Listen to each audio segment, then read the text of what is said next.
February 28, 2026, 2:30 a.m. Eastern Time. While most of America slept, the world changed forever. A single Truth Social post from President Donald Trump shattered the night. Iran's supreme leader, the man who held absolute power for 36 years, was dead. Ayatollah Khamenei, the 86-year-old clerical dictator who commanded Iran's Revolutionary Guard, its nuclear program, and its network of proxy militias across the Middle East, had been assassinated in a joint U.S. Israeli military strike. The operation began in the early hours of Saturday, February 28th. According to U.S. and Israeli officials, it was the largest combined air operation in the region's history. Israeli Prime Minister Benjamin Netanyahu would later describe it as Israel's biggest Air Force operation ever, approximately 200 fighter jets striking roughly 500 targets across Iran. President Trump monitored the attack from his residence at Mar-a-Lago in Palm Beach, Florida, joined by his national security team and Vice President J.D. Vance in the Situation Room. The primary target? The Beit Rahbari, the leader's house, Khamenei's fortified compound in downtown Tehran. Satellite photos from Airbus would later show the site heavily bombed. Iranian state media would eventually confirm the details. According to IRIB's Telegram account, Khamenei was killed in his office while carrying out his duties. State television announced that the supreme leader achieved the blessing of martyrdom following what they called the barbaric attack by the criminal governments of America and the evil Zionist regime. The 86-year-old leader had been seen publicly just days earlier, on February 17th. Now he was gone, the second supreme leader in Iran's history to be succeeded not through natural transition, but through military assassination. At 2:30 a.m. Eastern Time, President Trump posted an 8-minute video to Truth Social. He didn't just announce the strike, he announced a death. He was unable to avoid our intelligence and highly sophisticated tracking systems, and working closely with Israel, there was not a thing he or the other leaders that have been killed along with him could do. Trump called Khamenei one of the most evil people in history and described the Iranian regime as the #1 state sponsor of terror. But his message wasn't just for Americans.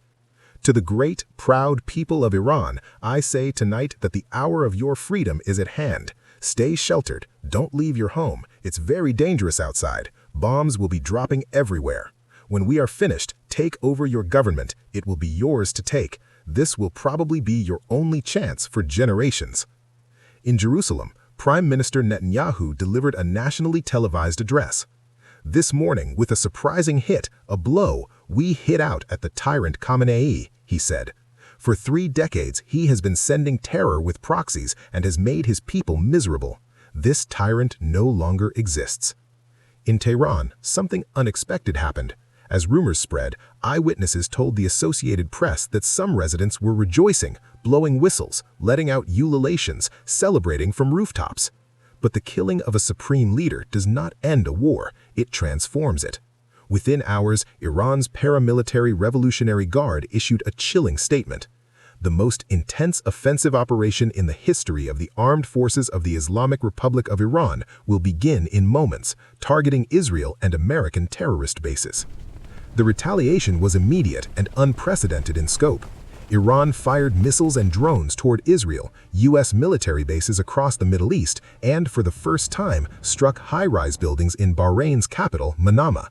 In Tel Aviv, around 21 people were injured in overnight missile strikes. Even Dubai, normally a safe, glamorous tourism hub, was hit by falling debris. The UAE intercepted Iranian missiles raining down across the country, and the Fairmont Hotel on the Palm Jumeirah was damaged. Major airlines suspended flights. Emirates, Qatar Airways, Lufthansa, and United diverted planes. The region's airspace became a war zone. Khamenei's death creates a crisis of succession. For 36 years, he held ultimate authority over all branches of government, the military, the judiciary, and the clerical establishment. He was the spiritual leader and the political dictator. Unlike 1989, when Khamenei was quickly appointed after Khomeini's death, there is no clear successor now. The Assembly of Experts, the body constitutionally responsible for selecting the supreme leader, must convene. But with the country under attack, with senior leaders dead, and with protests already beginning, that process is fraught with peril. The strike didn't just kill Khamenei, Iranian media reported that his daughter, son-in-law, grandchild, and daughter-in-law were also killed. Revolutionary Guard Commander General Mohammad Pakpour and Defense Minister Aziz Nasirzadeh were also reported dead. President Trump claimed that most of Iran's senior leadership is gone, not 2 people, but a large amount of leadership. The world reacted with a mixture of celebration and condemnation. In the United States, some took to the streets to celebrate, others protested, questioning whether the president had constitutional authority to launch such a strike without congressional approval. Congress scrambled to respond. Both the House and Senate prepared to vote for war powers resolutions requiring Trump to get approval before further strikes, though such measures were unlikely to pass. Democrats like House Minority Leader Hakeem Jeffries noted that the framers of the United States Constitution gave Congress the sole power to declare war. Energy markets panicked. Brent crude hit its highest level since July. 20 million barrels of oil flow through the Strait of Hormuz daily. While analysts don't expect a full blockade, the risk of disruption drove prices skyward. Trump told Axios he had off-ramps for what he called Operation Epic Fury. He could go long and take over the whole thing, or end it in 2 or 3 days. In any case, he said, it will take them several years to recover from this attack. Ayatollah Ali Khamenei ruled Iran for 36 years. He survived the Iran-Iraq War, the Green Movement protests of 2009, and decades of regional conflict. He expanded Iran's influence across Syria, Lebanon, Yemen, and Gaza. He built a nuclear program that brought the world to the brink of war multiple times. Now he is dead, killed by the very powers he spent his life denouncing. The Middle East enters a new, uncertain era.